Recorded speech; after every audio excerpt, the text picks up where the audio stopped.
కేంద్రంలోని బీజేపీ ప్రభుత్వం కార్మిక వ్యతిరేక విధానాలను మానుకోవాలని సిఐటియు జిల్లా అధ్యక్షులు లింగాల చిన్నన్న డిమాండ్ చేశారు.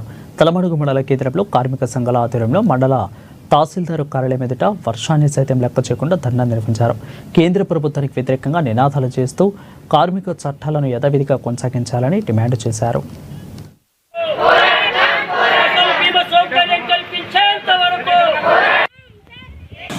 సమ్మె ముఖ్య ఉద్దేశం ఏంటంటే మొన్ననే కేంద్ర ప్రభుత్వం ఒక జీవో తీసుకొచ్చింది. 282 జీవో నంబరు ఏం చెప్తున్నదంటే కార్మికులకు పని గంటలు పెంచుతాం, 8 గంటల నుంచి 12 గంటల వరకు పనిచేయాలని కేంద్ర ప్రభుత్వం ఆలోచిస్తున్నది.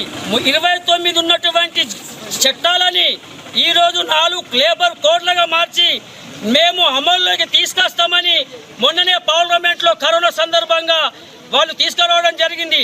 మేము సిఐటిగా కార్మిక సంఘంగా కేంద్ర ప్రభుత్వం ఒకటే డిమాండ్ చేస్తున్నాం. మేము పోరాడి సాధించుకున్నటువంటి కనీస వేతన చట్టం కానీ ఈఎఫ్పిఎఫ్ చట్టాలు కానీ అట్లాంటి చట్టాన్ని కింద అమల్లోకి తెస్తే 2028 సంవత్సరంలో పుట్టగతులు ఉండవు బీజేపీ కానీ మేము సిఐటిగా హెచ్చరికలు జారీ చేస్తున్నాం.